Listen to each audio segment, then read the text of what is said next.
This is the Zone 1 podcast for a premium travel experience. The Zone 1 podcast brings you incredible travel opportunities and excursions through networktravel.ca. The Zone 1 podcast features the legendary Rae Greening, Rick McSwain from Network Travel, and I'm your host, Terry Evans. A premium travel experience through networktravel.ca. It's the Zone 1 podcast. I'm Terry Evans, along with Rae Greening and Rick McSwain from networktravel.ca for all your travel needs. JR, you're back in Canada. Yes. Yeah. Just an incredible trip. Did the South Pacific Islands with Network Travel, then went to New Zealand for, oh my goodness, all of December. But it's great to be back. I just got back from curling practice, so I'm in my curling outfit. Thank you to our sponsor, DKI Sparkling. That's a shameless promotion, isn't it? They're a disaster cleanup company, and if you've ever seen our team curl, we need that. Sometimes this podcast is a bit of a disaster too. Maybe we should get them on here. Don't start throwing away free plugs just yet. See if we can generate some revenue. That's right. Mike, Allie, if you're watching, hey. Okay. And now we've got the battle of the bobbleheads. Pull back. Oh God, I missed you so much, Jackie Ray. I had to go get my own. There you go. Okay. That's really frightening. I was actually going to ask you, JR, because you retired. We had the big party for you at Cook County Saloon, and then you sort of buggered off to the South Pacific and New Zealand, like you just mentioned. And now you've been back for just under a week, I suppose. This is day 3. We've been back. Yeah. As we record this, it's a Monday afternoon.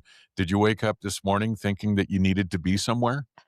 No, I didn't, which I got myself in the right frame of mind. No, it was awesome. I got up, I did my brain teasers, I did yoga, I did a walk, I did shoveling, I had a curling practice.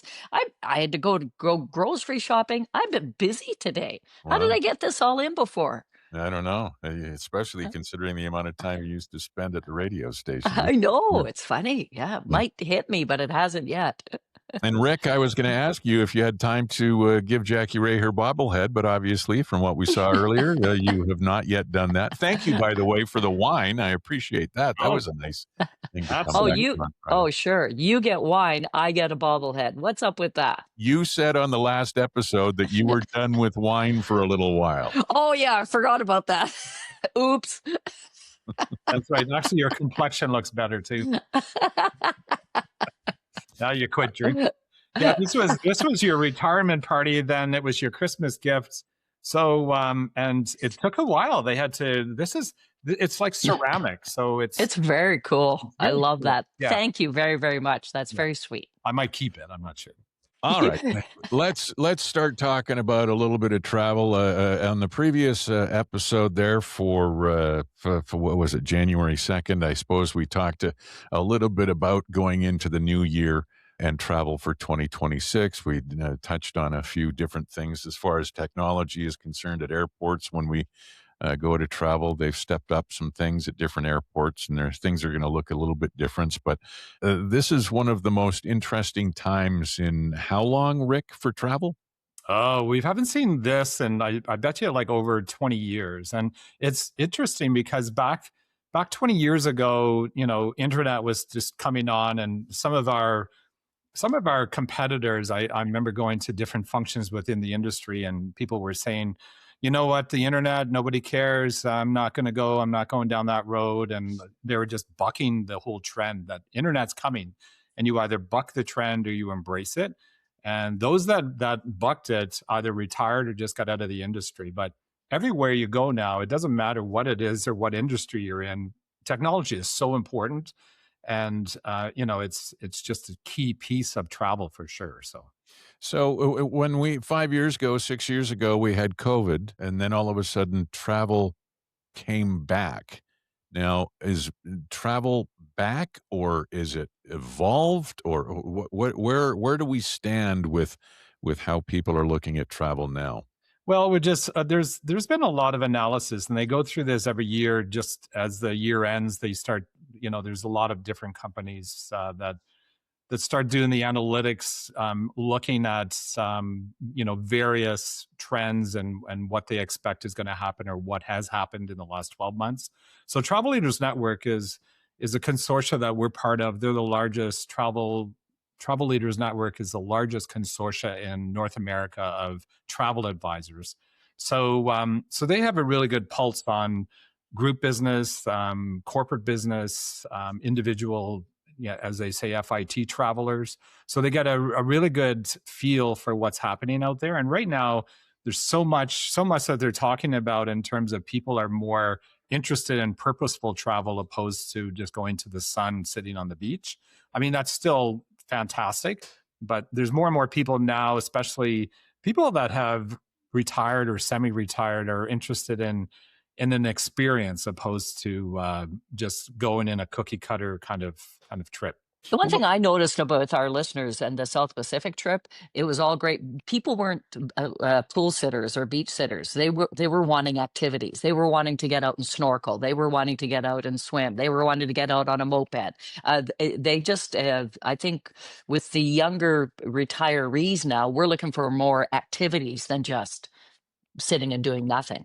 Well, now you both just in the last couple of little segments of what you were talking about is a perfect example. Rick, you talked about it's not just going to a sunny place, whereas, for my wife and I, we would work and there was only a certain amount of time where I personally can take vacation, only 6 months out of the year. So it's just like, okay, hurry up and be ready for vacation, and then let's just go to a tropical place. So I would call up Michelle at Network Travel, and we'd get something organized. But JR, you bring up a really valuable insight into travel. It's changing the way people think. It's not just where they go, it's what they can do when they get there. And it's not necessarily the traditional places that you just think Cancun, Puerto Vallarta, Jamaica, or, those places. People are going on safaris. People are going to the South Pacific and on smaller cruise ships and that sort of thing. What you both have experienced so much. And I'm learning more from both of you every time we chat. So I think it's great.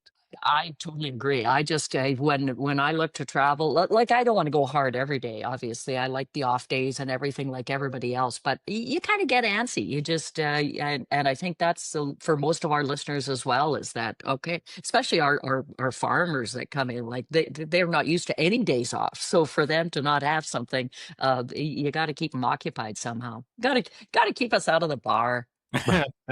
Yeah. Well, and Rick, it's more intentional. It's more value driven, and people are more selective about where they go, right? Absolutely. And then there's this spontaneity too that I think that's really powerful. I mean, we saw that when we were on the cruise, Jackie Rae. So we were on, I think it was in the Cook Islands. So we're in Aitutaki in the Cook Islands. And so I just out of the blue decided, okay, I'm going to go and rent some mopeds. There's a running joke because he sent a chat out to all the group and said, "Hey, I'm thinking about renting some mopeds," but he said mopeds, but obviously autocorrect had other thoughts, and I thought nobody's reacting to the mopeds. So you guys, I can't imagine riding a moped, but how many people took you up on that day? Oh, I forget. It was like 20 some people. And then we couldn't get any more mopeds. So I'm on the island trying to negotiate getting more of these scooters, and everyone's waiting. And then obviously we couldn't get enough for everyone. But it was that kind of experience that people just wanted to get on a scooter and zip around this little island and have this really neat experience where we stopped by. I was kind of the leader, so I pulled in and everyone pulled in behind me, and they go, "Oh, what are we doing?" And I said, "Hey, there's a lady selling fruit here on the side of the road. We're all going to buy some bananas." So here we are. We parked our mopeds or scooters or whatever. We parked and peeled bananas and started joking around with this local lady. So just all of these things. I went out to the beach and there was this private little area. Just that kind of experience, I think people are going to remember more than everything that's in a can and that's pre-organized and it's just follow the flag and all that kind of stuff. Now boarding all travelers in Zone 1. The Zone 1 podcast is brought to you by networktravel.ca. Go to the website today to find out more about the trip on the private yacht in Croatia, the San Diego baseball getaway in 2026, the East Africa safari coming up in March of 2026, and the Japan in Bloom cruise in 2027. All this and more at networktravel.ca. A lot more why than where, you find? Absolutely. And Mm-hmm. even though the destination might be the topic of conversation, like Africa, but is why would I go to Africa for an example, or why would I go to Vietnam and Cambodia, or why would I go to the South Pacific? It's an interesting destination, but why would I go? And that's the big question now, more than back in the day. It's on my bucket list or whatever. Now it's, why would I go? Because I have a limited amount of time to do what I want to do. Why would I go there? So it's really interesting how things have changed. Well, there's two different ways of looking at that as well. There's why would I go there? Maybe that could be perceived as a negative in the context of a question, I suppose. But then there's the other side of it, which is basically saying the same thing, but in a more positive aspect is this is something I've always wanted to do, rather than why would I go there? Well, here's why. This is something I've always wanted to do. And then from there, that's your launch pad into, things unknown, really. Yeah. And I think you start to get to know yourself as a traveler too. So you go, okay, if I go there, that's all that's going to happen. Then maybe that's not the trip for me. I got to look for something else. And that was even some people looked at you went the Cook Islands, and they thought, well, no, I'm just beaches and water's not my thing. So know yourself as a traveler, and you'll only learn that as you travel. You go, okay, I no need to do that again. And I think that's the other thing is you really got to get to know yourself as a traveler. And interesting, this just happened just an hour and a half ago. I had a call. I had to go and meet with a lady. I'd never met her before. She's a potentially new customer. She was a referrals, which is fantastic. So I had coffee with her just an hour and a half ago and asked her, where she wanted to go. She was interested in Japan, only because this is just a place that she thought would be interesting. And she said, but I showed her the itinerary we had for 2027 where we're going to Japan. But she said, well, that's super interesting, but I'd really like to go in March someplace, this coming March. And so I asked her, I said, would you be interested in Africa? Because I'm taking a group to Kenya. And she said, well, I don't know. Why would I go to Kenya? Why would I go to Africa? I was just like, it's not safe. I just heard some things. And I go, it'll change your life. That's why you should go. And so then I explained it to her, and she is so bloody excited right now. So I honestly think she's gonna, I'll let you know in the next podcast, but I think she's gonna come with us. So safari instead of a beach. Exactly. Right? You can still get just as much sand in places you don't want it. Oh, yeah. There's destination stuff that doesn't necessarily involve a dot on a map. There's stuff for food lovers, sports fans. There's couples trips. There's family trips. There's adventure trips. We've kind of touched on them all, especially the East Africa, the safari stuff. And that kind of thing is, like you said, Jackie Rae, you learn about yourself as a traveler because you step off a curb that you otherwise would not have stepped off if maybe you're going as two couples, or maybe you're going by yourself. There's different dynamics. 4 people in a group, a small group, all 3 can support the one that might be a little, I don't know. But then on the other hand, you go as a single, and then all of a sudden you develop a relationship with a group of people that you didn't even know, and then you find strength in numbers there. So I think it's a great point that you have where you find out about yourself when it comes to travel. Oh yeah, and that's what I find with the groups that we've gone with. It's a community, and we're all friends now. We golf in the summer now together, and we've developed really good friendships out of the traveling. But but we're all kind of like minded. Hey, we all want to just go have fun. We want to experience things. We want to try the food. We want to try the wine. So it's just people wanting to live life to the fullest, which is pretty cool. Yeah, everyone. Rick, do you find that people are looking at Like, for instance, on the networktravel.ca website right now, scrolling down to the bottom, the Spain trips, down at the bottom, there's Spain and Portugal, and they're extended stays. Especially the Spain trip, you can spend anywhere from 45 to 60 to 88 nights. Do you find that people are leaning toward a longer stay vacation, like a quasi-permanent sort of scenario, or are they looking at shorter experiences? That's a good point, but I think there's it's kind of a two-pronged fork, because there's people that want to escape winter, so they'll go and they'll do the long stays, and then there's people that want to go and experience something. So these long stays are pretty much created for people that want they're like the snowbirds. And I think because of what's happening politically right now with the US, there's more and more opportunity where people are looking further away and saying, you know what, it's a few more hours to fly, but if I go to southern Spain, the weather's beautiful, lots of golf, great wine. And there's opportunities in Spain where you can go down into Morocco, you can go all the way south to the Sahara Desert. So there's all of these other things that you can do, or you can just go and just kind of relax for 60 days or 88 days or whatever. So I think it satisfies both kind of interests in people. Some people just want to go and relax, and others want to go and explore, or do a bit of both. I think, Jackie Rae, when you when you and Rick first started talking about the South Pacific trip, and then the fact that you were going to be breaking off with friends and going and spending basically the month of December in New Zealand, the first thing I thought was, wow, that's 6 weeks. That's a long time to be away. Because I've never done anything like that. Most is 16 days for me.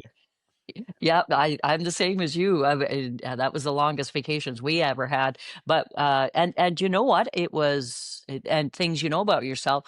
We were good until right after Christmas, and then it was like the last 3 days we were ready.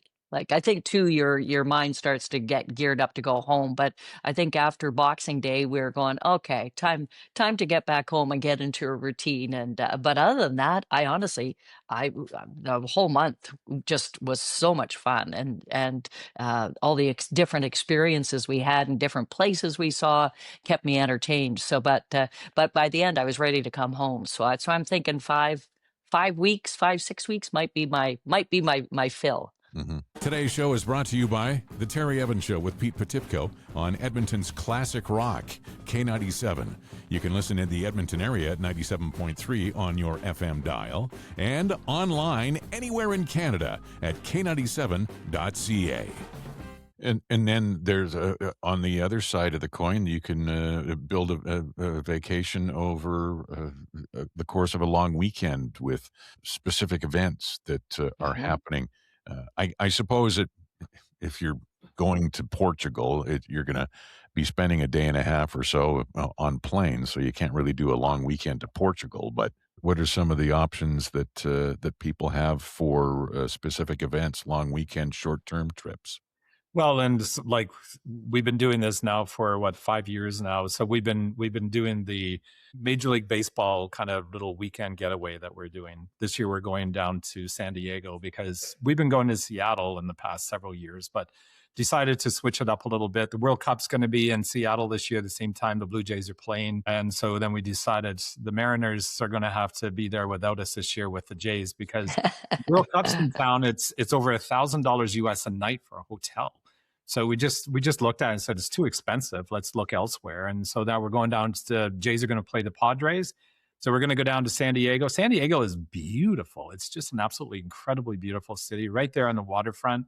So when you go down for 3 nights in San Diego, it's you come back because we're going to take in 3 games. There's all of these things to do on the waterfront as well, little pubs and shops and all kinds of great food and wine and golf and all kinds of experiences. And then I think when people come back after a 3-night getaway in San Diego, it's like a week or 10 days away. You come back like completely refreshed, right? It's a great question you had asked, Terry, because I'm sitting there going, okay, where can you zip at this time of year? All you want to do is go for a weekend. So obviously Victoria for us, that'd be a quick, good one. In like by March, weather's better there, isn't it? That's why I'm trying to think in my head, where can you go for a quick getaway that you're not killing yourself on a plane? Well, and that's the most important thing I think too, whether it's a 5 or 6 week vacation, or if it's a power pack vacation where you're putting 3 baseball games in and nightlife and that sort of thing, you don't want to come back exhausted. You know, JR, you said I guess there's a difference between coming back exhausted and coming back with, I'm ready to come home. You don't want to be Yeah. fed up. But I suppose there's a fine line where you have to figure out, like you said, you learn about yourself as you travel. What is your limit going to be? What is the maximum and the minimum that you're going to be able to go out and still enjoy yourself and really come back changed and charged rather than exhausted and angry? Yeah. Getting back to the what's happening in 2026, there's a lot of studies that are now showing, and it's true because we see it ourselves. A lot of studies are showing more of this artificial intelligence. AI is really taking a big role in travel as we move forward. So there's more and more people, which I think is fantastic. I love this, where more and more customers, you know, they do the research, they use AI, they use all the tools out there. They go out and they do a lot of research and they know exactly what they want. So the difference, I guess, is some people are like, well, you can't embrace AI because it's going to steal your job. But you know what? It doesn't, because AI doesn't replace the human factor of someone having to help you. For example, if there's a schedule change on an airline, there's absolutely no way your flight's canceled because of weather, because of whatever, mechanical, whatever it is, AI is not going to help you. Insurance issues sometimes are challenges that you might be dealing with, some border crossing, passport requirements that you need very last minute. AI can give you the information. AI can't do it for you. So that's where the human interaction is still very important. And I honestly believe that, I think, and studies are showing this now, that, and I use AI every day now, I do. And what's really important is if you use AI as a traveler, I think you'll learn a lot more about where you're going, where you want to, and what you want to experience. And we use it as a tool to provide more efficient and better service for the customer. And then we pick up the human interaction after that. So I think it's still coupled together. AI can't replace the travel advisor expert, where you need someone that physically has been there, or someone that can help you when things come down to the crunch, right? So when it comes to adjustments, like you said, if there's Oh. cancellations or something's buggered up or something like that, they can also advocate on your behalf, and they can protect you to a certain degree from unforeseen incidents or exchanges. Oh, geez. When our flight was delayed out of Vancouver going to San Francisco, when we were flying into Tahiti, Network Travel, by the time we landed, had a hotel room in San Francisco for the night, and already had us on the next flight the next day, even because we had missed the connection to Tahiti. So, AI wouldn't have done that for us.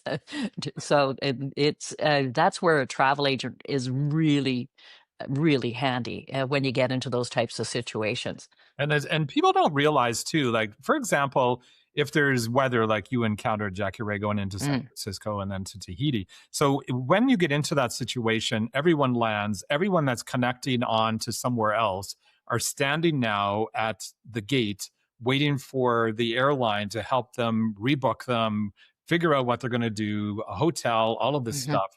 We have it done before you land, so that all you need to do is check your email, or we'll call you and tell you, this is what we've got ready for you. You missed the connection, but we've made plans for you. Don't go stand in line for an hour and a half with all these angry people. We've got it taken care of, right? Or the other way you did it. Remember when that in Toronto at Pearson, when the plane flipped and they were already behind at that airport because of all the snow they had got, and I had to get to Nashville, and thank goodness Brett Kissel came in his plane and got us. Yeah. That's the other thing. Call Brett Kissel. Call Brett Kissel. Wow. He'll love that I put that out there. Yeah. This concludes part 1 of New for Travel in 2026. Part 2 will be released on Friday, January 16th. Go to zone1podcast.com for all the episodes and visit networktravel.ca for travel opportunities. This has been the Zone 1 podcast. For a premium travel experience, Rick McSwain from networktravel.ca, Jackie Rae Greening. I'm Terry Evans. The Zone 1 podcast is part of the Reluctantly Podcast Network.